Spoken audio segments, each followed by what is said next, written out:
Hello everyone, क्या हाल चाल। I hope everything is good and fine. उम्मीद कर रहा हूँ कि आप लोग की पढ़ाई जो है बहुत अच्छे से चल रही होगी। तो आज का हमारा ये लेक्चर होने वाला है। बेसिकली ये हमारा लेक्चर जो होगा लेक्चर नंबर 1, इस पूरे चैप्टर का जो लेक्चर नंबर 1 हम बोल सकते हैं, क्योंकि लास्ट के जो 2 लेक्चर थे वो हमारे लेक्चर 0, इट मीन्स ऐसे समझो कि वो बहुत बेसिक कोर चीजें थी, है ना, जो बचपन में पढ़ रखे थे वो चीजें थी। आज से इस जगह से हमारा जो चैप्टर जो होगा वो स्टार्ट होगा। ठीक है, यहां से हम लोग सीधे स्टार्ट करेंगे। ये वीडियो लेक्चर बेटा अब इसके बाद से थोड़ा सा जो है लंबा बनेगा। ठीक है, थोड़ी लेंथ हम इस वीडियो की हम लोग क्या करने वाले हैं, बढ़ाने वाले हैं, क्योंकि लास्ट के 2 लेक्चर जो है हम लोग अप्रोक्सीमेटली हाफ, है ना, हाफ आवर्स के हमारे पास जो है आधे घंटे के आसपास का वीडियो बना था। 20 मिनट, है ना, एक वीडियो हमारे पास 20 मिनट का था। तो ये वाली जो वीडियो होगी वो हमारे पास थोड़ी लंबी होगी, क्योंकि हम बहुत सारी चीजें इसमें, है ना, साइमल्टेनियसली बहुत सारी चीजें डिस्कस करेंगे, ट्राई करेंगे ज्यादा लंबी ना हो, जिससे आपको पढ़ने में जो है आसानी भी हो, कि आप फटाफट से नोट भी कर पाओ। ठीक है, तो शुरू करते हैं। सबसे पहले टॉपिक पढ़ने से पहले एक कॉमन सेंस वाली बातें कर लेते हैं, बहुत ही जेन्युइन बातें कर लेते हैं। ठीक है, बहुत ही जेन्युइन बातें कर लेते हैं कि क्या चीजें होती है, कैसे हम लोग रिएक्शन करते हैं, है ना, कैसे हम लोग समझेंगे, कैसे इस चैप्टर के कोर को समझेंगे, क्या होता है न्यूक्लियन, कैसे होता है ना, इसकी बातें करते हैं। तो सबसे पहले मुझे ये बात बताना मेरे भाई कि आपने मान लो रखो एक बकेट रखा है, ध्यान सुनना है। ठीक है, मान लो मेरे भाई आपने एक बकेट रखा है। इस बकेट में आपके पास कुछ ऐसे फ्रूट्स रखे हैं, आप इमेजिन कर सकते हो एप्पल हो, आप इमेजिन कर सकते हो ऑरेंजेस हो, कोई फ्रूट्स रखे हैं। काउंट नहीं करना है कितने रखे हैं, ये मैंने रैंडमली अपने से ऐसा, है ना, कुछ भी भर दे रहा हूं यहाँ पे। काउंट नहीं करना सर, 1 2 3 4 5 ऐसे हो। ठीक है, ऐसे काउंट नहीं करना। ठीक है, इमेजिन करो कि हमारे पास एक जो है एक बकेट रखा, इस बकेट में हमारे पास क्या रखा हुआ है, ऐसे एप्पल्स रखे हुए हैं, और इस पूरे बकेट का वेट 24 ग्राम है। इमेजिन कर लेते हैं सर कैसे हो सकता है, एप्पल तो बहुत हार्ड, इमेजिन कर लो दोस्त। ठीक है, तो 24 ग्राम है हमारे पास। ठीक है, अगर 24 ग्राम है और मैं ये बोलता हूं कि यहाँ पे एक एप्पल का वेट जो है वो 2 ग्राम है, एक एप्पल का वेट 2 ग्राम है। ठीक है, तो आप क्या बता सकते हैं सर इसमें कितनी सारी क्वांटिटी है, कितनी सारी क्वांटिटीज है, या फिर कितने सारे एप्पल्स रखे हुए हैं, ये बता सकते हो? सिंपल सी कहानी है, बता सकते हो सर? ऑब्वियस सी बात है, 24 डिवाइड बाई 2 कर देंगे तो हमारे पास जो आंसर आएगा 12 आएगा सर। तो 12 क्वांटिटीज हमारे पास क्या रखे हुए हैं, एप्पल्स रखे हुए हैं। जैसे आप केले की बातें करते हो, बनाना की बातें करते हो, बनाना में एक डजन में क्या होते हैं, 12, है ना, 12 होते हैं, क्वांटिटीज होती है। तो अगर एक पूरे डजन का रेट 60 रुपीज है, तो भाई एक का कितना होगा सर? तो 60 डिवाइड बाई 12 करोगे तो एक का प्राइस निकल जाएगा। समझ में? अगर मैं तुमसे पूछता हूं कि एक का प्राइस 5 रुपीज पड़ रहा है, एक का प्राइस 5 रुपीज पड़ रहा है, तो 12 का कितना पड़ेगा? तो क्या करोगे? सिंपल मैथमेटिक्स लगाओ, कुछ नहीं है, आसान है, सब बताओ कितना कितना होगा। तो बोले सर 5 इंटू 12 तो 60। तो कर क्या रहे हो, ध्यान सुन, कर क्या रहे हो, मैं आपसे करा क्या रहा हूं, मैं आपसे पूछ रहा हूं सर बनाना की कितनी क्वांटिटीज है, कितना अमाउंट है आपके पास सर? तो उसके करने के लिए, अमाउंट पता करने के लिए मैंने 60 डिवाइड बाय 1 कर दिया। ठीक है, तो 60 डिवाइड बाय, है ना, एक बनाने का रेट कितना होगा, तो 60 डिवाइड बाय हमने 5 किया, 12 किया, तो 5 आंसर आ गया अपना। ठीक है, तो इस तरीके से हम क्या कर रहे हैं, यहाँ पे खेल रहे हैं। अब सेम चीजें मैं बनाना, सेब, संतरे, ये सब हटा करके मैं इस जगह पर लेके आऊंगा एटम। अमाउंट ऑफ एटम कितना होगा, अमाउंट ऑफ मॉलिक्यूल कितना होगा। समझ में आ रही बातें? तो ऐसे ही थोड़ा सा चीजें को रिलेट करना है, चीजें बहुत अंडरस्टैंडेबल होगी। ठीक है, ध्यान सुनना, मैं इस जगह पर पूछूंगा अमाउंट ऑफ एंटिटीज कितना होगा। अच्छा, एंटिटीज वर्ड में यूज करूंगा, कभी मैं एंटिटीज का वर्ड यूज करूंगा तो एंटिटीज का मतलब होता है एटम, एंटिटीज का मतलब होगा मॉलिक्यूल, एंटिटीज का मतलब होगा आयन। सर तो कहीं पे नंबर ऑफ आयंस निकालना है मतलब नंबर ऑफ एंटिटीज की बात हो रही है, कहीं लिखा हो नंबर ऑफ मॉलिक्यूल्स निकालना है मतलब सर एंटिटीज की बात हो रही है, नंबर ऑफ आयंस निकालना है तो नंबर ऑफ एंटिटीज की बात हो रही है। ठीक है, ये कुछ टर्म्स है, इसको ध्यान में रखना ये चीजों को। ठीक है, फिलहाल का ये बात समझ में आई आपको जो समझाना जा रहा था? हाँ बिल्कुल समझ में आ गई होगी, मैं उम्मीद कर रहा हूँ। ठीक है, एक तो चीज हमारे पास ये है, किस तरीके से हम मैथ खेलेंगे। ठीक, किस तरीके से हम मैथ खेलेंगे, कुछ नहीं है, बहुत भयंकर मैथमेटिक्स की जरूरत नहीं पड़ेगी, थोड़ा हल्का हल्का। ठीक है, इस तरीके से हम खेलेंगे। दूसरी बात, अपने पास ये एटम रखा, अपने पास ये एटम रखा, एटम के सेंटर पे क्या होता है, जल्दी बोलो, एटम के सेंटर पे क्या होता है? सर एटम के सेंटर में हमारे पास प्रोटॉन होता है और एक क्या होता है, न्यूट्रॉन होता है। सर प्रोटॉन और न्यूट्रॉन होगा, और प्रोटॉन और न्यूट्रॉन के वेट की वजह से ही उसी का जो मास होता है हम उसको एटॉमिक मास बोलते हैं। सर एटम का मास किसके ऊपर डिपेंड करता है? प्रोटॉन और न्यूट्रॉन के मास के ऊपर। हाँ बात सर, बात तो सही है सर। बात तो सही है। इसी को आप मिला जुला के क्या बोलते हैं, नंबर ऑफ न्यूक्लियॉन्स। क्या बोलते हो, नंबर ऑफ न्यूक्लियॉन्स। एक बात समझना, अगर मैं बोलूं कि सर इस दुनिया में जो भी चीजें दिख रही है, जो भी चीजें दिख रही है, या फिर ऐसे समझो कि मैक्सिमम चीजें दिख रही है, कार्बोहाइड्रेट वाला पोर्शन की बात कर रहा हूं मैं, ठीक है, मैक्सिमम चीजें दिख रही है। आपने पढ़ा होगा, कहीं सुना होगा, किसी टीचर के मुंह से सुना होगा, ठीक है, कि सर दुनिया में जो भी चीजें बनती है वो कार्बन से मिलकर बना है, कार्बन से मिलकर बना है, ठीक है। तो कार्बन से मिलकर बना है, ये आपने सुना होगा। ऑब्वियस सी बात सर, ये बात सही भी है कि कार्बन से मिलकर बना है। कैसे बना है, अच्छा कैसे बना है इसके ऊपर भी हम बात कर सकते हैं, ठीक है, कैसे बना है हम इसके ऊपर भी बात कर सकते हैं। हम ये पता कर सकते हैं कि सर इलेक्ट्रॉन्स कहाँ से आए हैं, सर प्रोटॉन्स कहाँ से, कभी लिटरेचर सही बताया तो भाई ये जो है मेरे दिमाग में तो ये ख्याल आया करता था कि जब इलेक्ट्रॉन्स किधर से आया है, प्रोटॉन्स कहाँ से आया है, कहाँ से ये डेवलप्ड होता है, कहाँ से बनता है, किधर से आया है। तो एक बार क्या हुआ ना कि मैं जब बिग बैंग थ्योरी पढ़ रहा था तो मुझे वो चीजें की क्लैरिटी थोड़ी हुई कि बिग बैंग थ्योरी के अलावा हमारे पास कोई और थ्योरीज नहीं है, ठीक है, ये प्रूव हो पाए। इसलिए हम सब मान के चलते हैं कि बिग बैंग थ्योरी है ना, बिग बैंग थ्योरी हमारे पास सत्य है, हम ये मान के चलते हैं, ठीक है। खैर समझो, ये ऑफ टॉपिक बातें हो गई। अब समझना ध्यान से कि अगर मेरे पास कोई एटम होगा, उसके सेंटर में क्या होगा, हमारे पास प्रोटॉन और न्यूट्रॉन्स होंगे, और सर इसी को हम लोग क्या बोलते हैं, न्यूक्लियस बोलते हैं। और सर किसी भी चीज का जो मास होता है उसके न्यूक्लियस के ऊपर डिपेंड करता है। सर जितना इसका वेट होगा उतना ही सर हमारे पास क्या होगा, इसका जो भी सब्सटेंस मिलेगा उसका मास होगा। समझ में आ रही बात है। अच्छा, तो ये बात क्लियर होगी न्यूक्लियस के बारे में, ये बात तो सही है सर। अच्छा एक बार बताना, अगर मान लो चलो मेरा वेट, ध्यान सुनते रहना भाई, ये फालतू की बातें नहीं हो रही, ध्यान रखना चाहिए, ठीक है। अभी आपको चीजें बहुत अच्छे से रिलेट होगी, ठीक है, कि अगर मान लो चलो ये मैं हूं और मेरा वेट जो है मान लो 75 केजी है, 75 केजी है, ठीक है, मेरा वेट अगर यहाँ पे 75 केजी है, तो सर मेरी बॉडी एटम से मिलकर, बायो वाले सर नहीं, सेल से मिलकर बना है सर, बोलेंगे सर ऑर्गन अरेंज होकर के है ना बॉडी का फॉर्मेशन हुआ है। तो बेसिकली थोड़ा नीचे सोचो, थोड़ा डेप्थ में सोचो, हमारे पास क्या होगा, एटम से मिलकर बना है। अगर एटम से मिलकर बना है, 70 केजी मेरा वेट आया है, तो इमेजिन करो कि मैं ये 70 केजी लिखता कैसा हूं। 70 केजी मतलब 70 into 1 KG is equal to 70 70 sorry 75 KG, sorry यहाँ पे क्या होगा 75, ठीक है। तो 75 केजी हमारे पास होगा। तो सर एक्चुअल में अगर मैं किसी का वेट 120 केजी की बात करता हूं तो मैं इसको लिख सकता हूं 120 इंटू 1 केजी लिख सकता हूं, ठीक है, 120 इंटू 1 केजी लिख सकता हूं, ठीक है। तो ये जो 1 केजी होगा सर, एक एटम पर एक न्यूक्लियॉन्स का, एक प्रोटॉन प्लस न्यूट्रॉन का जो वेट होगा सर, उसको मैं नंबर 75 नंबर 120 से मल्टीप्लाई कर दूं तो ओवरऑल पूरी बॉडी का वेट निकल जाएगा। सिंपल लॉजिक है, सिंपल लॉजिक है। तो ओवरऑल पूरी बॉडी का वेट क्या हो जाएगा, आपको निकल के आ जाएगा, निकल के मिल जाएगा। तो सेम लॉजिक के साथ हम लोग नेक्स्ट काम करने वाले हैं। एक बार देखना ध्यान से, अच्छे से सुनना और समझना मैं क्या बोलना चाह रहा हूं। तो सबसे पहला जो टॉपिक होगा वो होगा, अभी टॉपिक लगा लो मेरे भाई, वो होगा एटॉमिसिटी। सबसे पहले टॉपिक जो होगा आपके लिए वो होगा एटॉमिसिटी। सर एटॉमिसिटी क्या होता है, number of atoms present in one molecule. एक मॉलिक्यूल पे जितने नंबर ऑफ एटम्स प्रेजेंट होते हैं उसको हम लोग क्या बोलते हैं, उसकी एटॉमिसिटी कहते हैं। तो लिख देता हूं एक बार, number of atom present in one molecule. एक मॉलिक्यूल में कितने सारे नंबर ऑफ एटम्स प्रेजेंट है उसको हम लोग क्या बोलेंगे, उसकी एटॉमिसिटी कहेंगे। एक बात ध्यान सुनना कि अगर मैं बात करूं सर O3 का, सर तो O3 में कितने O के एटम्स हैं, तो बोलना सर 3 एटम्स हैं, 3 एटम्स ऑफ ऑक्सीजन। ऑक्सीजन के हमारे पास कितने एटम है, 3 है। अगर मैं बात करता हूं इसी जगह पे H2O, सर H2O में कितने हमारे पास ऑक्सीजन के एटम है, तो बोला सर ये तो हमारे पास 1 एटम ऑफ ऑक्सीजन, एक ऑक्सीजन के एटम है। लेकिन अगर मैं इसी पे पूछूं हाइड्रोजन के कितने एटम है, तो आप क्या बोलना सर, ये हमारे पास sir 2 atom of hydrogen, 2 atom of hydrogen ये प्रेजेंट है।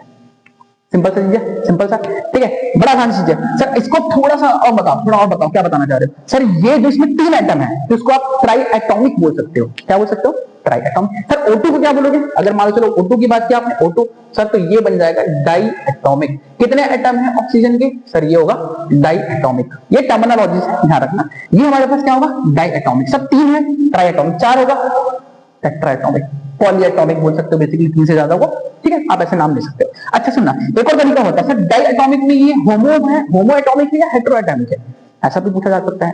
ठीक है, तो होमो एटॉमिक किसको बोले सर, अगर सेम सेम एटम दिख रहा है तो वो होमो, अगर यहाँ पे सेम चीजें दिख रही तो ये भी होमो, लेकिन सर यहाँ पे डिफरेंट एटम दिख रहे हैं तो क्या हो जाएगा, हेटेरो। तो ये दोनों हमारे क्या होंगे, होमो एटॉमिक होंगे, होमो एटॉमिक होंगे, और ये जो वाटर है वो हमारे पास क्या होगा, हेटेरो एटॉमिक होगा। ठीक है, हेटेरो एटॉमिक हो जाएगा, सिंपल कहानी है, ये हमारा हेटेरो एटॉमिक हो जाएगा, ध्यान रखना आपको। ठीक है, होमो एटॉमिक, हेटेरो एटॉमिक, H2O है, एक ऑक्सीजन के एटम है और दो हमारे पास क्या है, हाइड्रोजन के एटम है। अच्छा सुनना ध्यान से और बात सुनो अच्छे से सुनना। ठीक है, अगर मैं पानी की बात करूं तो पानी में ये जो लिखा है एक एटम दो एटम, यही क्या कहलाता है, इस कंपाउंड का, इस मॉलिक्यूल का एटॉमिसिटी है, एटॉमिसिटी है। लेकिन कंडीशन क्या है, सिर्फ एक मॉलिक्यूल होना चाहिए, एक मॉलिक्यूल, मतलब मैं बात कर रहा हूं पानी के सिर्फ एक मॉलिक्यूल में, पानी के सिर्फ एक मॉलिक्यूल में एक ऑक्सीजन के एटम है, दो हाइड्रोजन के एटम है। अगर मैं सिंपल मैथमेटिक्स लगा के पूछूं, पता पानी के 50 मॉलिक्यूल में, 50 मॉलिक्यूल में कितने ऑक्सीजन के एटम और कितने हाइड्रोजन के एटम, तो क्या बोलता सर, इतना सस्ता क्वेश्चन सर। ये ऑक्सीजन के एटम अगर मैं इसको 50 से मल्टीप्लाई कर दूं, क्योंकि आपने बोला 50 मॉलिक्यूल है वाटर के सर, तो आंसर आ जाएगा 50 मॉलिक्यूल्स ऑफ ऑक्सीजन। सर अगर मैं इसको 50 से मल्टीप्लाई कर दूं तो ये क्या हो जाएगा, बता, ये क्या हो जाएगा, हमारे पास दो है और 50 मल्टीप्लाई कर दिया तो क्या हो जाएगा, 100 atom of hydrogen, 100 atom of hydrogen. समझ में आ रहा है बात, तो बड़ा आसान है, बड़ा आसान है चीजें भाई, और सच बता रहा हूं अभी आपको आसान लग रहा है, और ऐसे ही क्वेश्चन एग्जाम में आते हैं और आया भी हुआ है। ऐसे ऐसे बहुत बेसिक से स्टार्ट करूंगा, देख लो ध्यान से अच्छे से। तो यहाँ पे 50 और इस जगह पर हमारे पास हो गया 100 हो गया। ठीक है, अब सुनना ध्यान से, ये हमारे पास हो जाएगा 50 मॉलिक्यूल्स का, 50 मॉलिक्यूल्स का। मेरे बात अच्छे से सुनना, ये आपने किया क्या यहाँ पे सर, ये तो आप बोल रहे हो ये हमारा एटॉमिसिटी है, ये हमारा क्या है, एटॉमिसिटी है। सर ये 50 आपने क्या लिखा है, सर ये 50 50 50 50 50 क्या बोला था आपने, मॉलिक्यूल बोला था सर, क्या था ये, मॉलिक्यूल। सर तो ये हमारा क्या है, नंबर ऑफ मॉलिक्यूल्स। सर 50 हमारा क्या है, number of molecule, number of molecule हो गया। ठीक है सर, ये जो इधर आंसर आया है वो क्या है, number of oxygen atom, number of hydrogen atom, ये क्या है सर, ये तो नंबर ऑफ एटम के बारे में जानकारी दे रहा है, ये हमारे को बता रहा है नंबर ऑफ एटम्स के बारे में जानकारी दे रहा है। तो आपके पास एक फॉर्मूला बनके तैयार हुआ है दोस्त, इधर देखिए ध्यान से अच्छे से, आपके पास एक फॉर्मूला बनके तैयार हुआ है, और ये फॉर्मूला क्या बोलता है, देखना, atomicity into number of molecules equal to number of atom. अगर कल के दिन पे, ध्यान सुनना, कल के दिन पे नेक्स्ट वाले क्वेश्चन में ऐसे करवा दो कि नंबर ऑफ मॉलिक्यूल बता दो कितना है, तो इस पे कंफ्यूज मत होना भाई कि नंबर ऑफ मॉलिक्यूल्स क्या होगा, number of atom. Sir number of atom, इसी को बोल सकता हूं नंबर ऑफ एंटिटीज, इसी को मैं बोल सकता हूं नंबर ऑफ एंटिटीज। ठीक है, और डिवाइड बाय क्या कर दूंगा, एटॉमिसिटी, डिवाइड बाय एटॉमिसिटी। तो आपके पास दो अलग अलग फॉर्मूलाज बनके तैयार होते हैं, और ये फॉर्मूलाज बहुत ज्यादा काम आएंगे, ध्यान रखना है। ठीक है, दो अलग अलग तरीके से फॉर्मूला भी बोलते हैं यार इसको, सब सिंपल बेसिक अंडरस्टैंडिंग है ये। ठीक है, याद कर, बेसिक अंडरस्टैंडिंग है। 1 का रेट 5, तो 50 का 12 का कितना होगा, 1 केले का रेट 5, तो 12 का कितना होगा, 12 का तो 12 इंटू 5, 60। समझ में आ रही बात है, वही बेसिक चीजें हैं, वही बेसिक चीजें हैं, एकदम ध्यान पे रखना है। ठीक है, तो ये हो गया हमारे पास एटॉमिसिटी। सर एक काम करो, एक क्वेश्चन करा दो आप, एक क्वेश्चन कराओ और हमको बताओ कि ये चीजें क्या होती है। देख क्वेश्चन में ध्यान सुनना, अगर आपके पास मान लो चलो Al2SO4 था, या फिर K2SO4 Al2SO4 thrice dot 24H2O, ये रखा डॉट 24H2O, ये रखा। ठीक है, ये रखा। अब इस पे ध्यान सुनना, 24H2O रखा। अब इस पे मैं आपसे पूछूं कि sir number of oxygen atom कितने, तो क्या बोलोगे sir, number of oxygen atom निकालना है, नंबर ऑफ ऑक्सीजन एटम कितने, तो क्या बोलो सर, यहां से 4, यहां पे हमारे पास 12, इस जगह पे 24। क्या हो गया, काउंट कर लो, ये हमारे पास हो गया 4, इधर हो गया 12, और यहाँ पे हमारे पास हो गया 24, तो बन गया ये 10, और ये हो गया 40। ठीक है, तो टोटल कितने हो गए हमारे पास, क्या हो गया 40। समझ में आ रही बात, तो हमारे पास हो गया 40। अच्छा, अगर मैं आपसे पूछूं कि नंबर ऑफ हाइड्रोजन एटम बता दो कितना होगा, नंबर ऑफ हाइड्रोजन एटम, तो क्या बोलोगे सर, काउंट कर लेते हैं, क्या होगा number of hydrogen atom, sir ये होगा 24 और गुणा 2 तो हो जाएगा 48, और कहीं पे है नहीं है, तो हमारे पास हो जाएगा 48। सिंपल है, तो ये हमारे पास हो गया और number of oxygen, number of hydrogen. अच्छा अब सुन, एक चेंज करता हूं, अगर मैं बोलूं कि ये कंपाउंड आपके पास कितने प्रेजेंट है, ध्यान सुनना, क्वेश्चन चेंज कर रहा हूं, इससे पूछता हूं ये कंपाउंड आपके पास 50 मॉलिक्यूल्स है, इसको हम लोग बोलते हैं पोटासियम, इसको हम लोग क्या बोलते हैं, इसको पहली बार देखा होगा 11th वाले बच्चे, पहली बार देखा होगा तो आराम आराम से सब कुछ याद हो जाएगा। K2SO4 Al2SO4 thrice dot 24H2O crystalline, ठीक है, इसको हम बोलते हैं पोटास एलम फिटकरी, जो आपने नाम सुना होगा फिटकरी, हाँ वही है, ठीक है। ये आपके पास 50 मॉलिक्यूल्स है फिटकरी के, ठीक है, पोटास एलम के 50 मॉलिक्यूल हैं, ठीक है। और इस 50 मॉलिक्यूल्स पे आपका क्वेश्चन चेंज करो, फाइंड द सम ऑफ, मैं चेंज कर रहा हूं, find the sum of number of oxygen and number of hydrogen atom. आपको क्या निकालने बोल रहा हूं, सम, योग बताने बोल रहा हूं। तो आप क्या करोगे सर, ये एक मॉलिक्यूल का, ध्यान सुना, एक मॉलिक्यूल का ऑक्सीजन एटम 40, एक का हाइड्रोजन एटम इसी मॉलिक्यूल का 48, सर तो 50 का कितना होगा, तो आप इसको 50 से मल्टीप्लाई कर दोगे तो क्या होगा मेरे भाई बता, सर 50 से मल्टीप्लाई करने के बाद सर ये तो हो गया 200, ठीक है, एक करके करें सर, एक एक करके करें, देखो क्या होगा, अगर मैं जो है ऑक्सीजन की बातें करता हूं तो ऑक्सीजन क्या हो जाएगा 40 into 50, sir number of molecules atomicity, number of molecules, number of atom, तो कितना हो जाएगा सर 2000 आ जाएगा। अगर मैं हाइड्रोजन की बात करता हूं तो हाइड्रोजन कैसे हो जाएगा, देखना, hydrogen 48 into 50 is equal to, ये हो जाएगा हमारे पास, ये हो जाएगा 5 0 हो जाएगा, ठीक है, तो ये हमारे पास हो जाएगा। अब इसको हम जोड़ते हैं तो क्या होगा, सिंपल सी, यहाँ पे 0 इधर 0, ये हो जाएगा 4 और ये हमारे पास 4, तो 4400 number of atom are present, या फिर sum of oxygen and sum of oxygen and hydrogen, total कितना होगा 4400। सिंपल सा क्वेश्चन है, बताओ, सिंपल सा क्वेश्चन था, बड़ा आसान सा क्वेश्चन है, कोई भी बड़ी बात नहीं थी, आराम आराम से करिएगा, ऐसे क्वेश्चन दिखते हैं।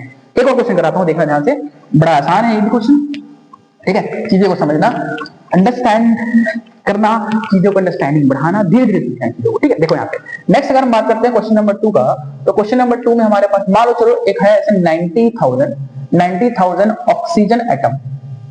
Oxygen atom present in 90,000 oxygen atom present in copper sulphate dot 5H2O, copper sulphate and 5H2O, ठीक है, ये रखा हुआ है 5H2O, ठीक है। Then calculate number of hydrogen atom, आपको ये निकालना है, then calculate number of hydrogen atom. ये आपके पास क्वेश्चन रखा, इसको ध्यान से देखना और सुनना, क्या पूछा जा रहा है, हमारे पास हम 90,000 ऑक्सीजन एटम प्रेजेंट है, इस वाले मॉलिक्यूल में सर कितने मॉलिक्यूल, इसके कितने मॉलिक्यूल है, सर हमको तो बताया नहीं, कितने मॉलिक्यूल है सर, एक है, अभी फिलहाल एक दिया गया, तो कॉपर सल्फेट डॉट 5H2O, इसमें कितने मॉलिक्यूल, सर एक मॉलिक्यूल में, और एक मॉलिक्यूल में आप ये बता सकते हो सर कितने ऑक्सीजन और कितने हाइड्रोजन, सिंपल सा कहानी, कितने ऑक्सीजन सर, तो कितने ऑक्सीजन सर, इधर हमारे पास ऑक्सीजन कितने 5 और इधर हो गया 4, तो टोटल ऑक्सीजन एटम कितने हैं 9, ऑक्सीजन एटम कितने हैं 9, इसी को हम लोग क्या बोलेंगे एटॉमिसिटी, यही हमारी क्या है बताओ मेरे भाई, एटॉमिसिटी, ठीक है। अगर मैं आपसे पूछूं कि हाइड्रोजन एटम कितने, तो हाइड्रोजन एटम भी आप बता सकते हो, सर हाइड्रोजन एटम हमारे पास 10 और कहीं पे है नहीं है, तो 10 ये भी हमारे क्या होगा, हाइड्रोजन की एटॉमिसिटी होगा। आपसे क्वेश्चन क्या पूछा है, ध्यान सुन, क्वेश्चन क्या पूछा है, number of hydrogen atom, sir number of hydrogen atom मतलब नंबर ऑफ एटम पूछा गया है सर, तो एटॉमिसिटी से, ध्यान सुन, एटॉमिसिटी से, यहां लिखा था मैंने एटॉमिसिटी से, सर नंबर ऑफ मॉलिक्यूल्स को मल्टीप्लाई कर दो, नंबर आंसर आ जाएगा।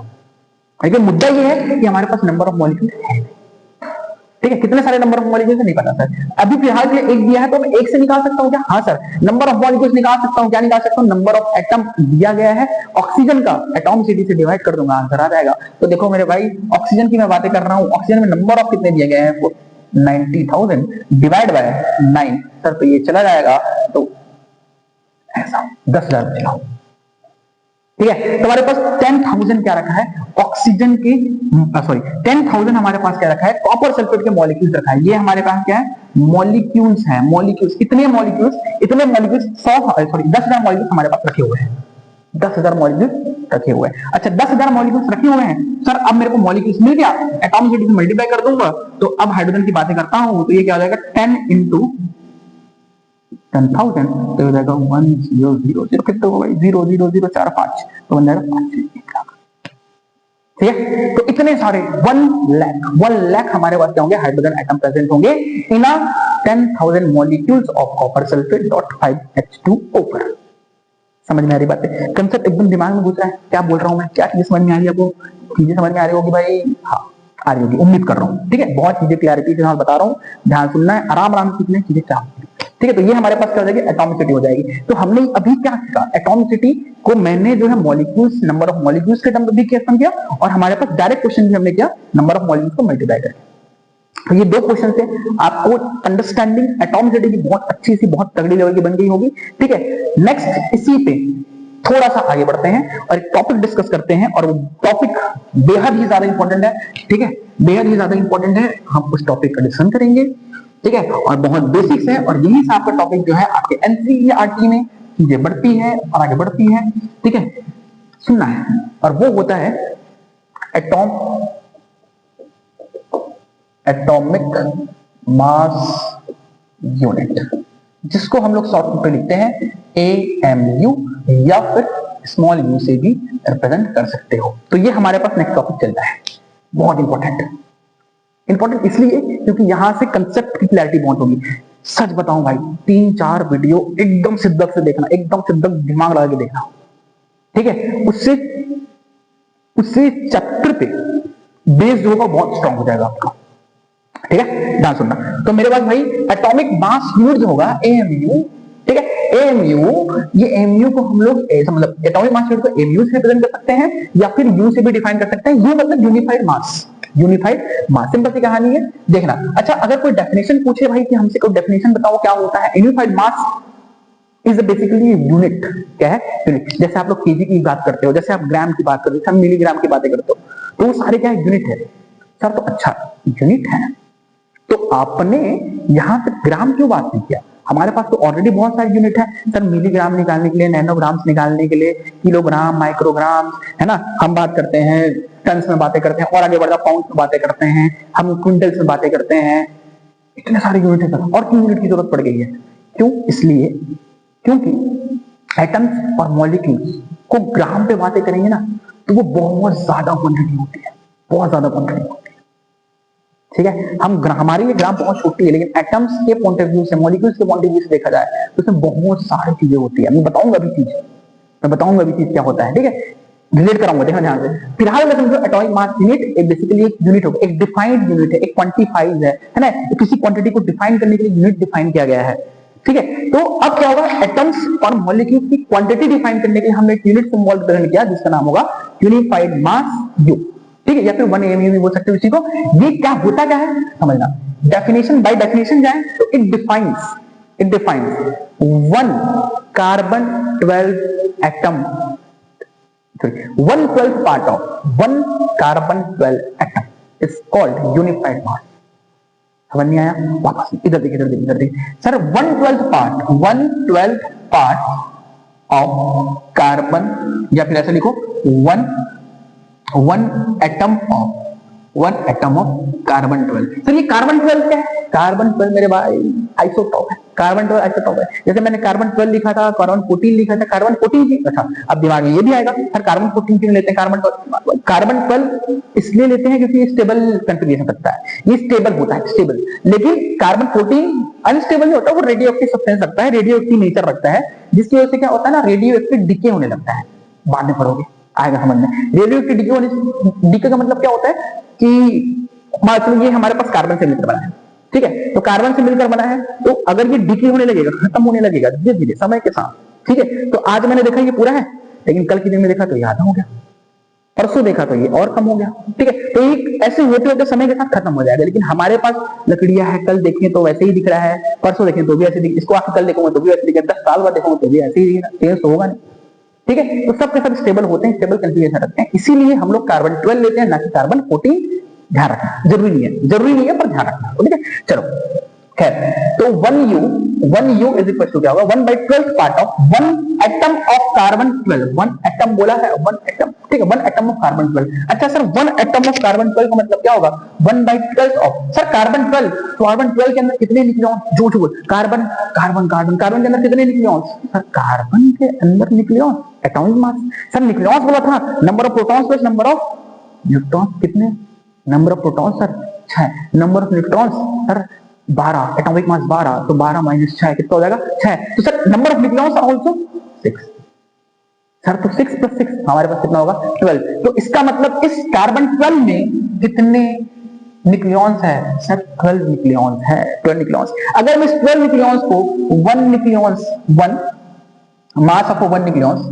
मास ऑफ 1 न्यूक्लियॉन्स 1 न्यूक्लियॉन्स से मल्टीप्लाई कर दूं, सर 12 वाले 12 के 12 न्यूक्लियॉन्स का मास निकल जाएगा, सिंपल, अभी तो हम कर रहे थे, रिलेट हुआ चीजें हम जब पढ़ रहे थे वैसे हो जाएगा, ठीक है। सर तो ये गया, तो हमारे पास क्या बचेगा, 1u is equal to mass of 1 nucleons. Sir एक न्यूक्लियॉन्स का जो मास होता है वो हमारे पास 1u होगा, एक न्यूक्लियॉन्स का मास हमारे पास क्या होगा 1u होगा। सर एक न्यूक्लियॉन्स का मास 1u, अच्छा ठीक है सर, इसको 1mu is equal to 1 mass of 1 nucleons भी बोल सकते हैं। सर इसका कोई वैल्यू होता है क्या, हाँ इसका एक वैल्यू होता है दोस्तों, ध्यान सुनना, 1u is equal to standardised value होता है 1.66 into 10⁻24 ग्राम। सर अगर मैं किलोग्राम में लिखना चाहूं तो 1.66 into 10⁻27 किलोग्राम। तो ये चीज आपको ध्यान रखना है और ये बहुत बार हम अभी यूज करेंगे, ठीक है, इस चीज को ध्यान रखना है और ये हम बार बार यूज करेंगे, अच्छे से ध्यान रखना,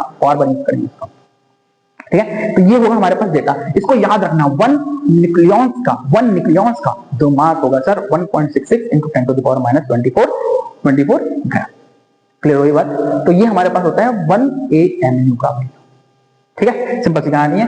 अगर मैं इसी पे ध्यान सुनना, अगर मैं इसी पे एक और टॉपिक रिलेट करवाऊं आपको, और वो होता है रिलेटिव एटॉमिक मास, तो वो क्या होगा, सर देखो रिलेटिव एटॉमिक मास क्या होता है, रिलेटिव एटॉमिक मास हमारे पास क्या होगा, रिलेटिव एटॉमिक मास सर वो किसी न किसी चीज से रिलेटेड होगा, और रिलेटेड मतलब समझो हमारा जो मास होता है किससे रिलेटेड, सर वो ग्रेविटी से रिलेटेड, पढ़ा होगा फिजिक्स में थोड़ा बहुत आपने, सर हमारा जो मास होता है, हमारा जो वेट होता है, ठीक है, हमारी बॉडी का जो वेट होता है वो किससे रिलेटेड है, weight is a related term by gravity. Gravity हमारे बॉडी पर फोर्स एक्सर्ट करता है, नीचे की ओर फोर्स एक्सर्ट करता है, जिसकी वजह से हमारा वेट निकलता है फिजिक्स में। अच्छा एक और बात समझो, फिजिक्स में मास और वेट दो अलग अलग टर्म्स होते हैं, लेकिन हमारी केमिस्ट्री में ये मास और वेट दोनों सेम चीज लेके चलते हैं, ठीक है, वो दोनों अलग नहीं है, ठीक है, इस बात का ध्यान देना। तो रिलेटिव एटॉमिक मास क्या होता है, किसी एक मास ऑफ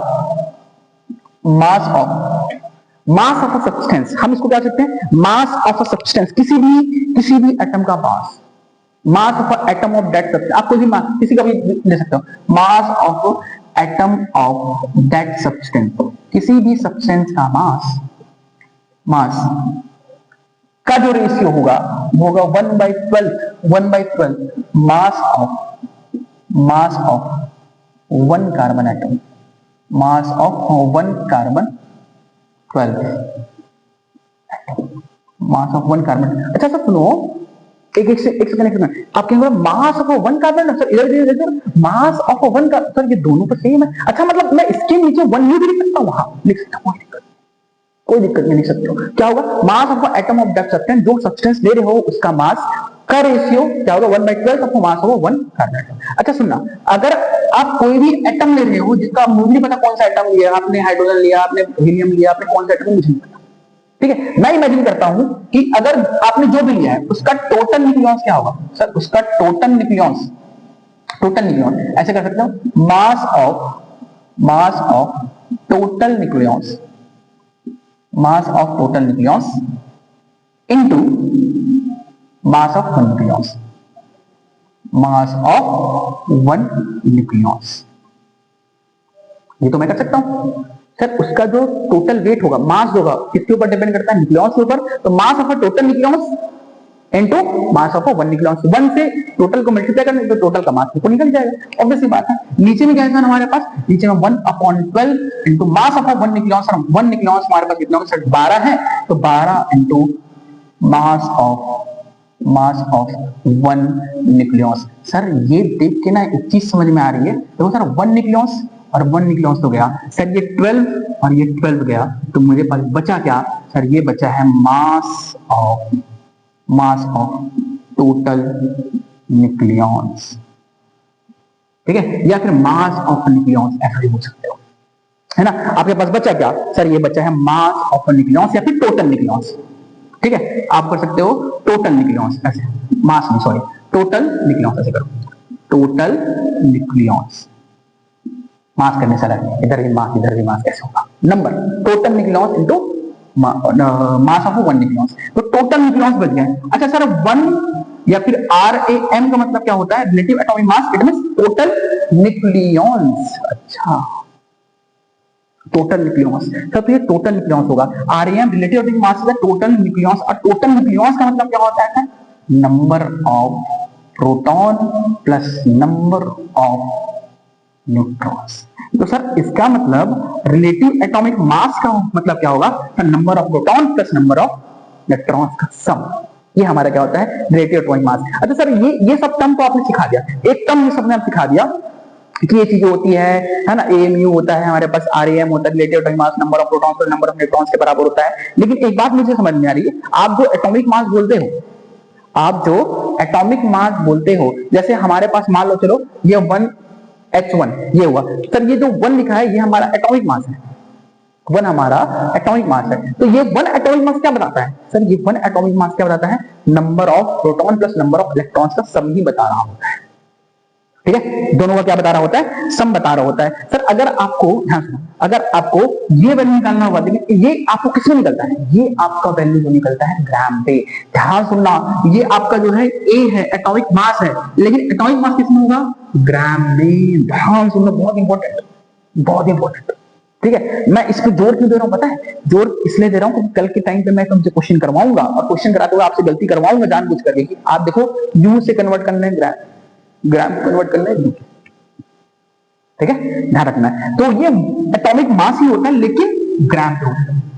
नहीं समझा सर, नहीं समझा, एक काम कर, अगर कभी भी ध्यान सुन, अगर कभी भी एटॉमिक मास निकालना है तो सिंपल सा काम होगा sir, relative atomic mass, number of protons plus number of electrons, ये आपके पास रखा होगा, उसको 1U से मल्टीप्लाई कर देना, एटॉमिक मास निकल के आ जाएगा। एग्जांपल दूं मेरे भाई, इधर देख, अगर आपके पास सोडियम रखा, सर सोडियम में कितने नंबर ऑफ इलेक्ट्रॉन्स होते हैं, सर ये होते हैं 23, कितने होंगे 23, क्योंकि इसका एटॉमिक नंबर 11, एटॉमिक मास 23, तो number of protons and number of neutrons कितने हो जाएंगे सर, ये हो जाएगा 23, सम कितना होगा 23 होगा, ठीक है, सम 23 होगा, तो ऑब्वियसली बात है सर ये 1 न्यूक्लियस का वेट है, 1 न्यूक्लियस में हमारे पास ये रखा, और 1 न्यूक्लियस में हमारे पास ना होता है सर ये 1U होता है, तो बेसिकली ये 1U हो गया, सॉरी 23U होगा, यूनिफाइड मास होगा। सर इसको ग्राम पे कन्वर्ट करना है तो सिंपल काम है, इसको आप मल्टीप्लाई कर दो 1.66 into 10 to the power minus 24 ग्राम से, तो ये आपका आंसर बनके तैयार हो जाएगा,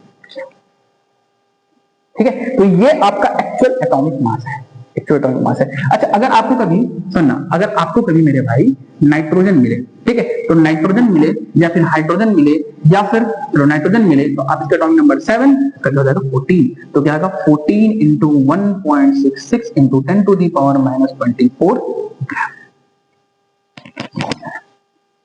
समझ में आ रही बातें, तो ये आपके पास क्या होता है, मास निकल के आ जाता है, ये हमारा एटॉमिक मास होगा, एक्चुअल एटॉमिक मास हमारा ये होगा। अच्छा एक और दिमाग में आ रहा है, एक और क्वेश्चन आ रहा है कि अगर मैं आपसे पूछूं, और चीजें बहुत अच्छे से क्लियर होगी, ध्यान सुनना, अगर मैं आपसे पूछूं कि H2O का, पानी का, सर इसका मास के बारे में बात करूं, एटॉमिक मास, तो कैसे निकालोगे सर, तो ये तो हमको पता है, एटॉमिक मास यहाँ पे जो है 2, इसका होता है सर 18, 16, ठीक है, 16, ठीक है, यहाँ में हमारे पास 2, इसको हो जाएगा 16, तो टोटल हमारे पास क्या होता है 18, ये तो हमको पता है। लेकिन ध्यान सुन, अगर मैं एक मॉलिक्यूल की बात कर रहा हूँ, एक मॉलिक्यूल का, सर यहाँ एक मॉलिक्यूल ऑफ वाटर रखा है, 1 मॉलिक्यूल ऑफ वाटर रखा है, तो ऑब्वियस सी बात है ये 2 हो जाएगा, ठीक है, और ये हो जाएगा 16 इज इक्वल टू 18, ये 18 क्या है, 18U है, ये बताना चाह रहा हूँ, ये क्या है 18U है, 18 ग्राम नहीं सर, 18 ग्राम ना 18U है, 1 molecule of H2O, 1 molecule of H2O क्या होगा 18U, ठीक है, सिंपल से काम है। तो 1 मॉलिक्यूल ऑफ H2 हमारे पास 18 हो जाएगा। सर हमने तो ग्राम में पढ़ा है चीजें, हमने तो ग्राम में पढ़ा। सर ग्राम पे कैसे निकाल रहे थे? तो भाई 18 यू रखा, तो इसको आप कन्वर्ट कर दो किसके?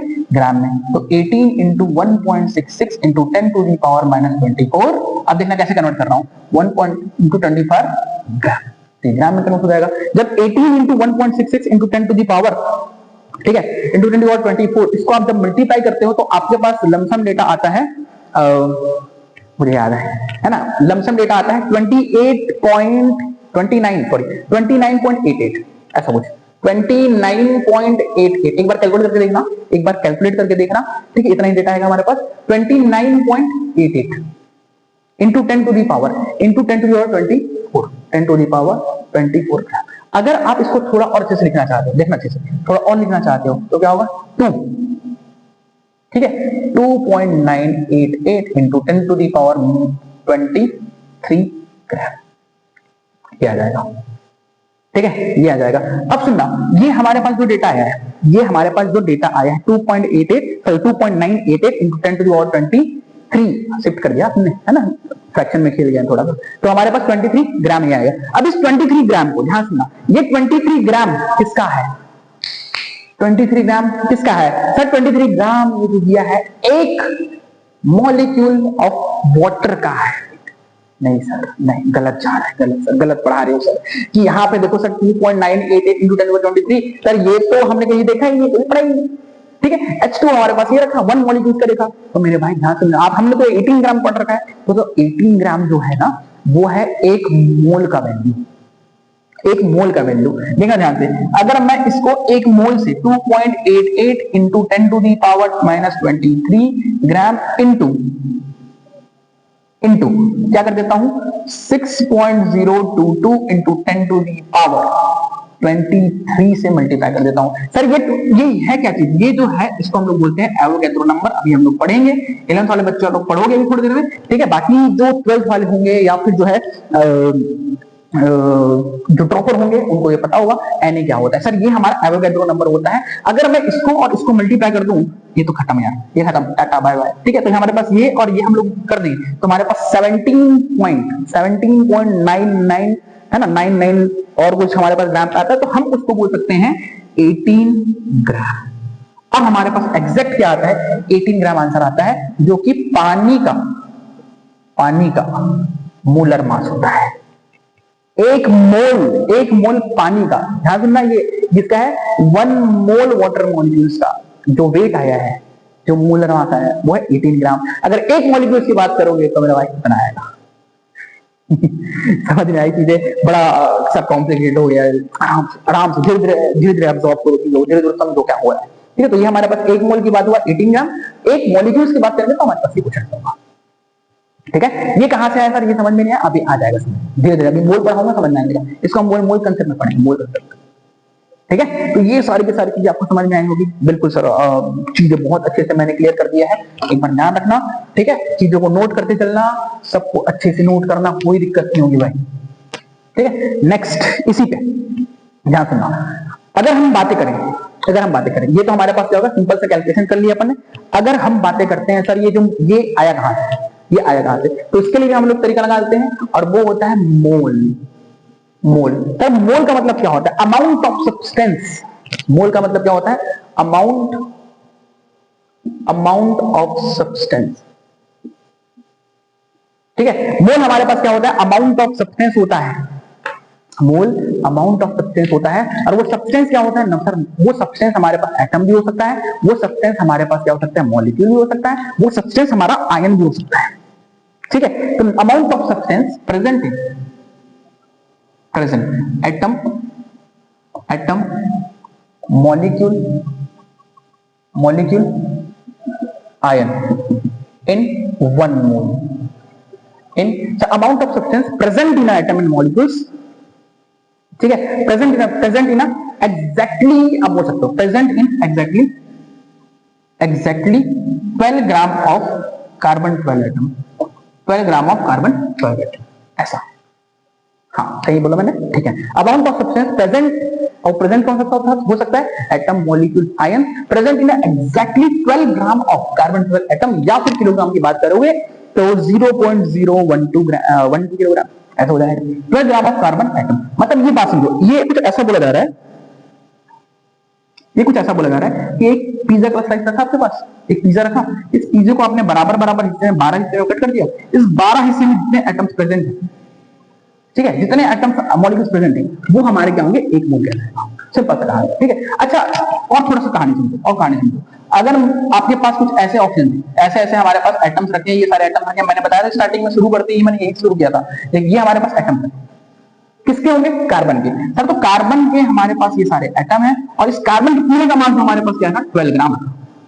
इस पूरे का हमारे पास क्या रखा, 12 ग्राम है, 12 ग्राम, ठीक है, 12 ग्राम रखा। तो अगर मैं आपसे पूछूं कि बताओ कितने सारे एप्पल है, कितने सारे सेब हैं, ये पूछता हूं, तो आप क्या करोगे सर, 12 इंटू एक का वेट बता दो, 12 इंटू एक का वेट बताओ, मैं डिवाइड करके बताऊंगा कितने सारे हैं। यही क्या करते थे, यही किए थे स्टार्टिंग में। अब देखो कैसे होगा सर, अगर मैं आपसे पूछूं यही केमिस्ट्री की भाषा में, नंबर ऑफ एंटिटीज कितने, नंबर ऑफ सब्सटेंस कितने, तो आप क्या बोलोगे sir, number of entities, simple कहानी होगा 12 ग्राम डिवाइड बाय, एक यहाँ पे कार्बन है तो कार्बन का वेट कितना होता है सर, आप बोलोगे कार्बन का वेट 12 ग्राम, पीटोगे भाई, 12 ग्राम नहीं होता, एक कार्बन का एटम, एक का क्या होगा हमारे पास 12 यू। सर 12 ग्राम क्या होता है, 12 ग्राम पूरे एक मोल का होता है, जो यहाँ पे मैंने बात किया। अब समझ में आई बात है, तो हमारे पास एक का 12 यू। सर तो हमने थोड़ा सीखा हुआ है सर, ग्राम यू, ये कटेगा नहीं, तो क्या करोगे, 12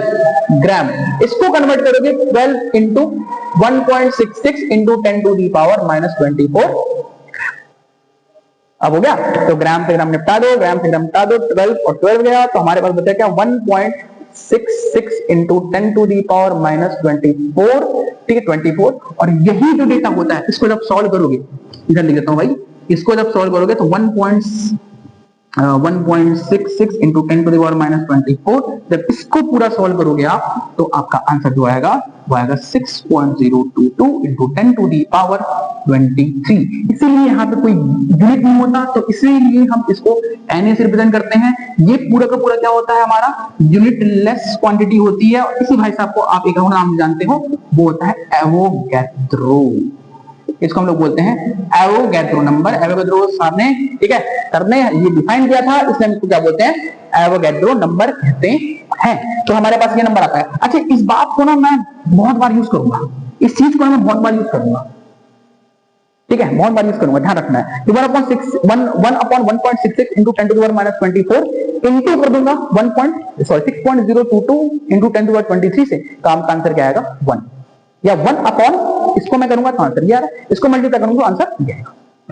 सिंपल काम है, ठीक है। तो ये हमारे पास होता है एवोगैड्रो नंबर। तो बेसिकली आपने सीखा कि एवोगैड्रो नंबर, एक क्वेश्चन चेंज कर रहा हूं, देख ध्यान से। अगर मान ले मेरे दोस्त, ध्यान सुन, अगर मान ले मेरे भाई, इसको मैंने 24 ग्राम रखा, अब बता क्या होगा, चार जगह से मैंने 24 रखा सर, तो 24 का मतलब क्या होगा, सिंपल सा कहानी है, देखो यहां से मैं सॉल्व कर दे रहा हूं, 20 होगा सर, तो 12 की जगह पे 24 ग्राम डिवाइड बाय एक का क्वांटिटी कितना है सर, 12 यू, तो 12 यू तो हमने सीखा हुआ है, 24 ग्राम डिवाइड बाय 12 इंटू 1 यू का मतलब होता है 1.66 into 10 to the power -24 gram. Gram से ग्राम गया सर, 12 से ये 24 गया, तो हाँ कर दो, तो 2 upon 1.66 into 10 to the power -24 sir. तो ये हमारे पास क्या होगा सर, 1 अपॉन, सर 1 2 है, तो 2 अपॉन 1.6 करने में दिमाग खराब मत करना, तो इसको 2 कर सकते, 2 इंटू 1, अरे यार 2 इंटू 1, तो 1 अपॉन 1.66, ये क्या हो जाएगा, इतना हमारे पास क्या हो जाएगा, सर ये तो हमारे पास एवोगैड्रो नंबर, ये Na,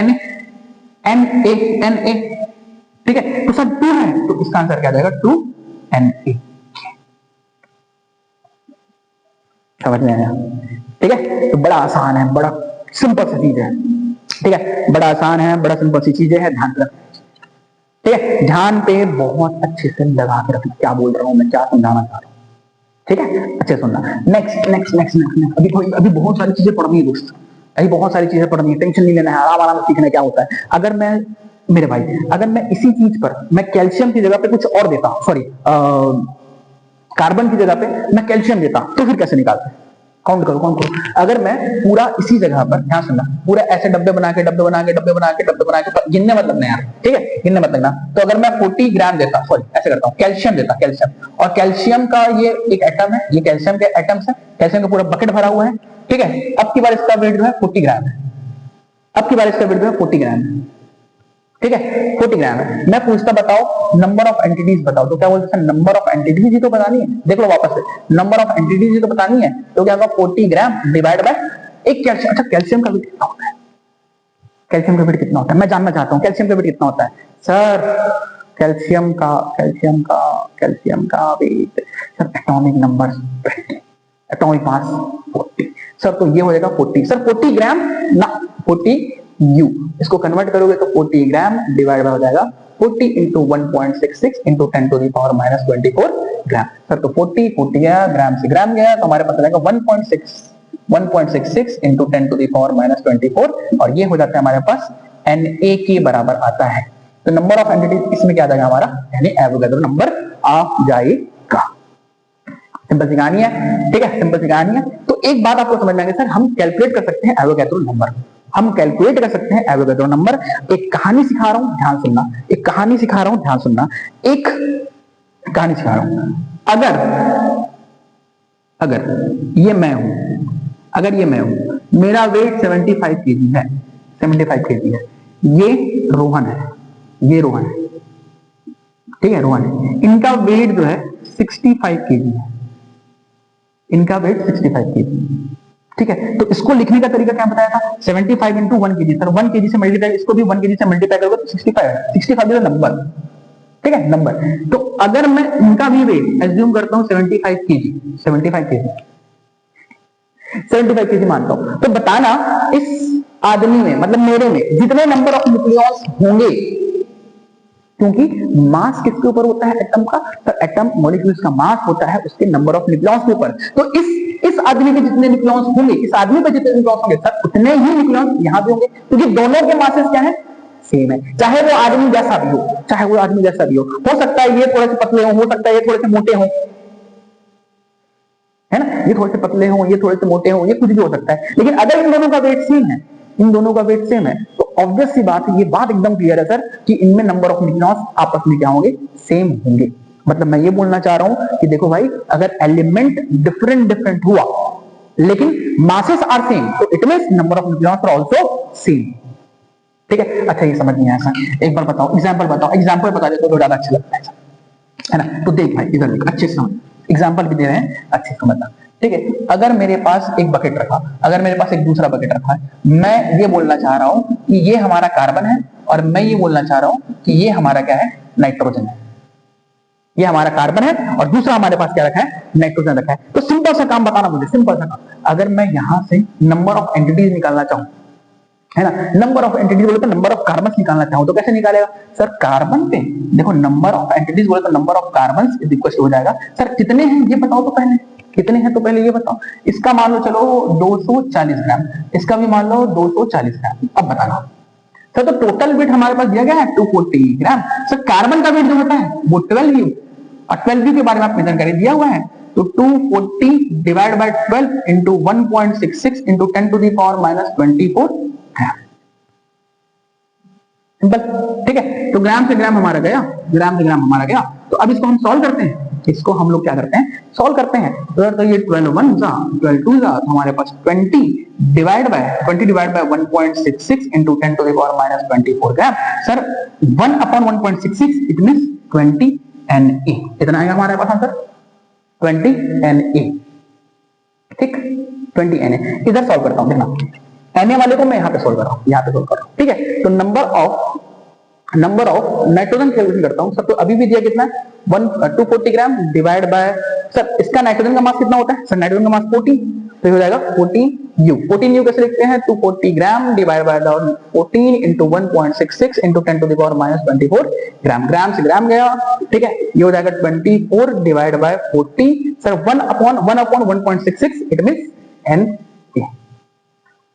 ठीक है। तो ये हमारे पास इतना आया। अच्छा ठीक है सर, दोनों तो सर दोनों के नंबर ऑफ एंटिटीज क्या आ रहे हैं, डिफरेंट आ रहे हैं, ध्यान सुनना है, इन दोनों के नंबर ऑफ एंटिटीज डिफरेंट आ रहे हैं। मैंने बोला क्या था, मैंने बोला क्या था दोस्त बता, मैंने बोला था सर एंटिटीज आर डिफरेंट, ये हो सकता है, लेकिन नंबर ऑफ न्यूक्लियॉन्स क्या होंगे, number of nucleons are same. अच्छा ऐसा बोलना चाह रहे हो सर, तो अच्छा मैं अगर मैं यहाँ पे total number of nucleons, total number of total number of nucleons की बात करूं तो क्या होगा, टोटल नंबर ऑफ न्यूक्लियॉन्स है 20 इंटू या फिर 20 Na इंटू, सर इस पे एक कार्बन पे टोटल नंबर ऑफ न्यूक्लियॉन्स कितने होते हैं सर, इसका मास के बराबर, मास कितना होता है 12, तो आप क्या करोगे sir 12 mass of one nucleons, mass of one nucleons total amount mass of one nucleons, समझ में आई बात है। तो आपके पास ये हो जाएगा सर 12 इंटू 2 तो हो जाएगा 240 Na। अच्छा सर इसका आंसर आया 240 Na। एक बार इधर ध्यान लगा मेरे भाई, अगर मैं पूछूं टोटल नंबर ऑफ न्यूक्लियॉन्स, यहां पर मैं बातें करता हूं तो क्या होगा 240 divide by 14 Na into, sir इसका मास कितना होगा सर, इसका मास होगा 14, तो 14 से 14 गया तो क्या बचा मेरे दोस्त 240 Na। तो ये बात एकदम समझ में आई, 240 Na सर 240 Na, तो आपने जो बात बोला था वो तो एकदम सत्य नजर आ रहा है सर, कि देखो यहाँ पे नंबर ऑफ न्यूक्लियॉन्स दोनों में क्या आ रहा है सेम। इसका मतलब एक बात समझ लेना, अगर हमारे पास एटम कुछ भी दिया हो, ठीक है, एटम एंड मॉलिक्यूल्स कुछ भी हो, कुछ भी हो, अगर, ठीक है, अगर मास सेम है, अगर मास सेम है तो नंबर ऑफ न्यूक्लियॉन्स ये क्या होगा मेरे भाई सेम होगा। सिंपल सा काम है, अगर मासेस सेम है तो number of nucleons are same. ये बात आपको ध्यान पे रखना है, बहुत अच्छे से समझना है कि क्या बात हम पढ़ रहे हैं, क्या हम समझ रहे हैं, ठीक है, हमको क्या चीजें समझना है, हमको क्या चीजें पढ़ना है, आपको ध्यान बनाना चाहिए सारी सारी चीजें। तो ये बात समझ में आई, ठीक है, एक बार नोट कर लो भाई अच्छे से, ठीक है, एक बार नोट करो, फिर हम लोग आगे बढ़ते हैं, आगे लेक्चर हम लोग कैरी करेंगे, ठीक है, हम लोग एंड करेंगे मोल से। मोल के बाद हम लोग थोड़ा सा ग्राम एटॉमिक मास के बारे में पढ़ेंगे, ग्राम एटॉमिक मास क्या होता है, ठीक है, मॉलिक्यूलर मास क्या होता है, कैलकुलेशन सीखेंगे कैसे कैलकुलेट करते हैं, तो उसके बाद लेक्चर एंड कर देंगे, ठीक है। चलिए नोट कर लीजिए एक बार, ओके, चलिए आगे बढ़ते हैं, आगे बढ़ते हैं। नेक्स्ट टॉपिक इसी जो हम डिस्कस करने वाले हैं मोल्स में। अच्छा, मोल को लिखने के तरीके भी होते हैं, ध्यान सुनना, ठीक है। जैसे हमने मोल्स के बारे में बात किया, जैसे हमने मोल्स के बारे में बात किया कि हमारे पास मोल अमाउंट ऑफ सब्सटेंस होता है, ठीक है, कार्बन 12 एटम के जितने 12 ग्राम ऑफ कार्बन से जितने हमारे पास अमाउंट ऑफ सब्सटेंस प्रेजेंट होंगे वही हमारे पास होंगे मोल होंगे, सिंपल सी कहानी है। तो मोल्स को लिखने के तरीके होते हैं। मोल्स कैसे लिख सकते हैं हम लोग, मोल कैसे लिखते हैं सर, अगर मेरे पास Na लिखा होगा इट मींस ये 1 मोल की बात कर रहा है, 1 मोल की बात कर रहा है। अच्छा, मेरे पास अगर 5 Na होगा, 5 Na, इट मींस ये 5 मोल की बात कर रहा है। किसकी बात कर रहा है, 5 मोल की बात कर रहा है। इफ इन केस अगर मैं 5 मोल लिखना चाहता हूं, अगर मैं 5 मोल लिखना चाहता हूं, 5 मोल, और ये क्या बताओ, ये अमाउंट ऑफ सब्सटेंस, ठीक है, Na है, तो 5 मोल अगर मैं लिखना चाहता हूं तो क्या होगा, नंबर ऑफ एंटिटीज, देखना सुना, अगर मैं मोल लिखना चाहता हूं तो मोल कैसे लिख सकते हैं, number of entities, number of entities, तो क्या होगा नंबर ऑफ एंटिटीज,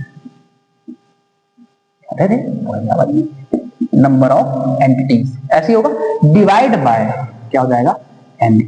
ये हमारे मोल्स निकालने के तरीके होते हैं। देखो भाई, ये हमारे क्या होंगे, मोल्स निकालने के तरीके क्या होंगे, कि अगर मैं मोल्स निकालना चाहता हूं तो number of entities divide by Na called mole.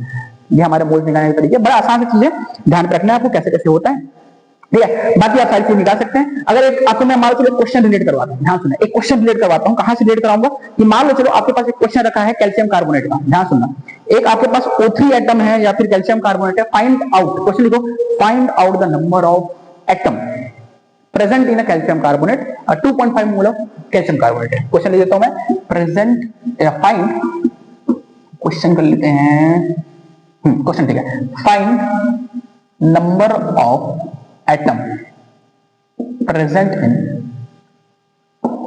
in 2.5 mole of calcium carbonate, ठीक है, फाइंड नंबर ऑफ एटम। अच्छा, कौन से नंबर ऑफ एटम्स की बात चल रहा है, या find total number of atoms की बात चल रहा है, तो कौन से किसकी बात कर रहा है, किसकी बात कर रहा है सर, ये बात कर रहा है आपके, अच्छा फाइंड टोटल नंबर ऑफ बता सकते हो, फाइंड नंबर ऑफ या फिर टोटल नंबर ऑफ एटम्स बता सकते हो। तो इसको जब सॉल्व करोगे तो क्या होगा, आपके पास क्या दे रखा है, ध्यान ध्यान ध्यान ध्यान दो, नंबर ऑफ मॉलिक्यूल्स देखा। अच्छा, नंबर ऑफ मॉलिक्यूल्स, आपको नंबर ऑफ एटम्स निकालना है, क्या निकालना है दोस्त, दिमाग एकदम दिमाग लगा, नंबर ऑफ एटम निकालना है।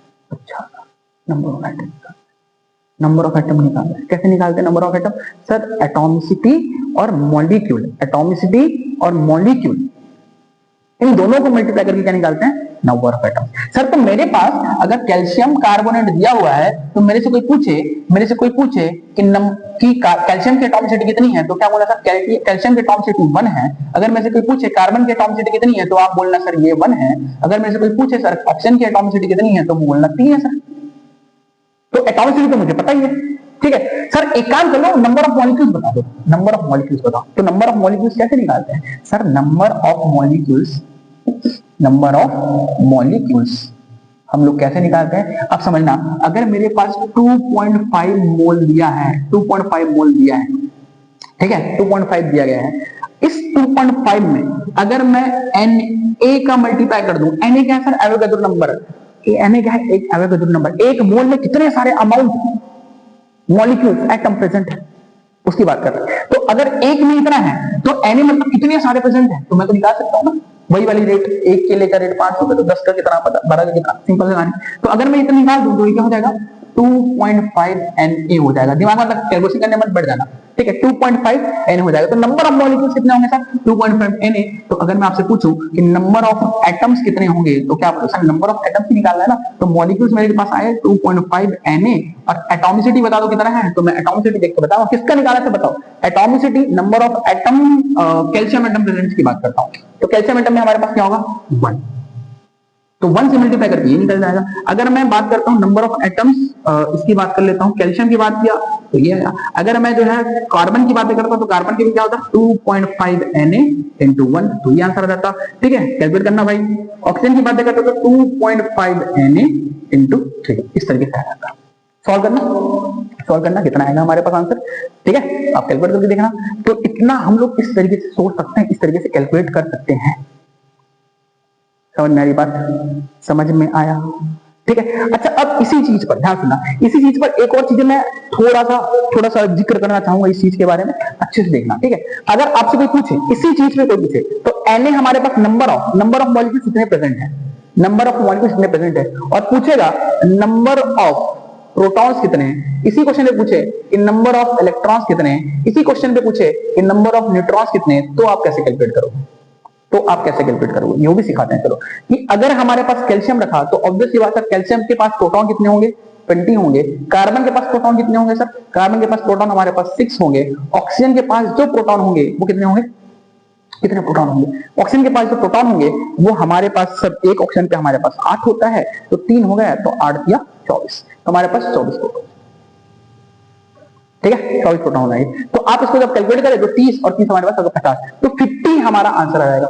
50 प्रोटॉन्स आर प्रेजेंट एक मॉलिक्यूल पे। सर तो अगर मेरे पास एक पे 50 है तो 2.5 Na मॉलिक्यूल रखा है, तो क्या हो जाएगा, 50 इंटू 2.5 Na, इतने सारे हमारे पास क्या है, प्रोटॉन्स प्रेजेंट है। सेम चीज है सर, ये भी हमारे पास 50 इंटू 2.5 Na, और इस तरीके से भाई आप क्या निकाल सकते हो, इस तरीके से आप निकाल सकते हो नंबर ऑफ न्यूट्रॉन्स भी निकाल सकते हो। सिंपल सी कहानी है। तो ये आपके पास नंबर प्रोटॉन्स, इलेक्ट्रॉन्स के भी क्वेश्चन बन सकते हैं। तो आपको पूरा मैंने रिलेट करके बताया कि कहां से कहां तक कैरी करना है, कहां से कहां तक ये सारी चीजें लेके चलना है, ठीक है। लास्ट टॉपिक के ऊपर बातें करते हैं दोस्त, ध्यान सुनना। एक लास्ट टॉपिक के ऊपर बात करेंगे, उसके बाद ये लेक्चर एंड कर देंगे। थोड़ा लंबा लेक्चर बना है, मैंने आपको स्टार्टिंग में ही बोल रखा था कि लेक्चर हमारा लंबा होगा, ठीक है। हम पूरे लेक्चर डिस्कस करेंगे, पूरे टॉपिक डिस्कस करेंगे और अच्छे से डिस्कस करेंगे, ठीक है। नेक्स्ट और लास्ट टॉपिक जो चलता है हमारा, वो होगा ग्राम एटॉमिक मास, या फिर ग्राम मॉलिक्यूलर मास हो सकता है, ग्राम मॉलिक्यूलर मास, ठीक है, ये भी बात कर सकते हो। ग्राम एटॉमिक मास, ग्राम मॉलिक्यूलर मास होता क्या है, ध्यान सुनना। ग्राम एटॉमिक मास, ग्राम मॉलिक्यूलर मास होता क्या है, सिंपल, एक मोल पर या फिर वेट ऑफ 1 मोल, या फिर weight of 1 mole of atom और molecule in a gram, weight of 1 mole of atom और molecule is represented in gram, is known as gram atomic mass, ठीक है। 1 मोल एटम और मॉलिक्यूल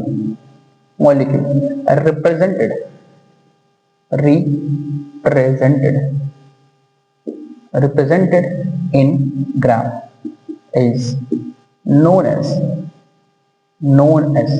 ग्राम atomic mass, GAM करके लिख दे रहा हूं मैं, इसको हम लोग क्या बोलेंगे, ग्राम एटॉमिक मास।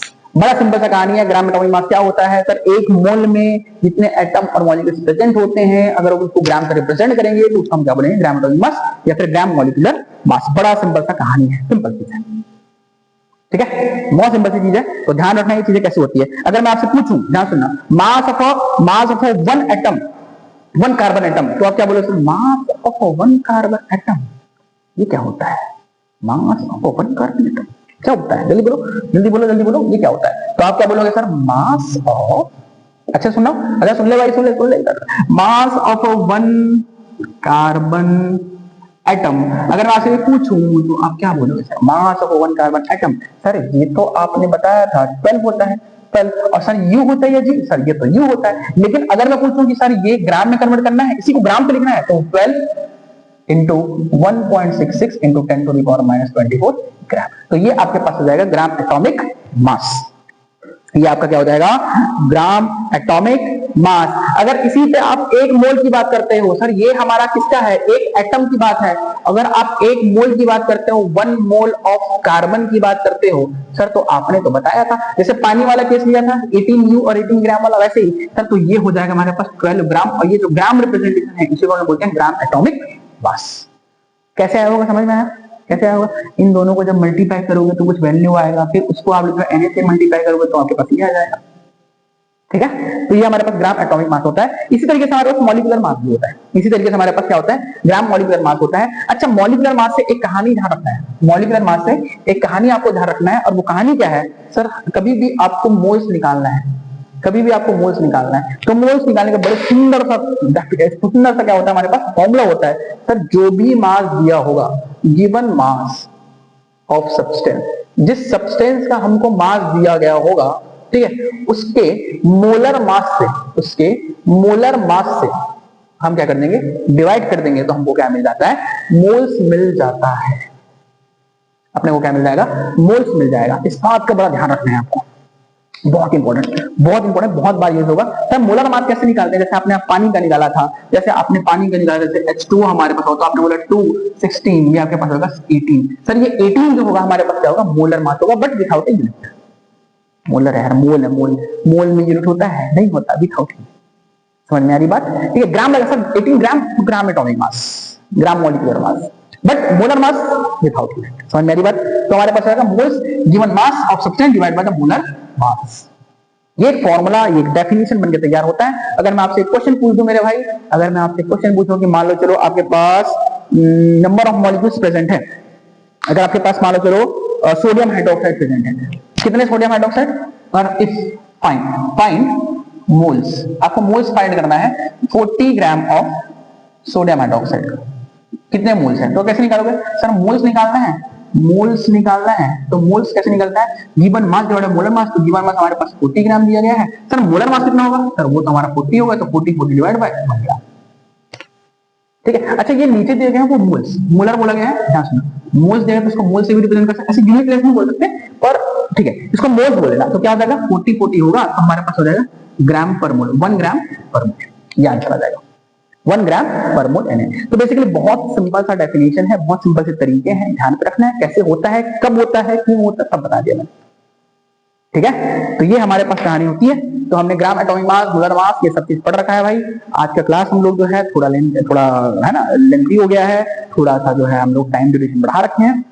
तो फिलहाल के लिए ये लेक्चर हम लोग जो है, आपको होप तो ये लेक्चर बहुत अच्छे से आपको समझ में आया होगा, ठीक है। कहीं पे कोई दिक्कत होगी तो आप बिल्कुल हमको जो बताइएगा, कमेंट में बताइएगा कि यहाँ पे कोई प्रॉब्लम हुई है, कुछ समझ में नहीं आया है, ठीक है। तो अभी के लिए लेक्चर हम लोग यहाँ पे एंड करते हैं, मिलते हैं नेक्स्ट लेक्चर पे, तब तक के लिए धन्यवाद।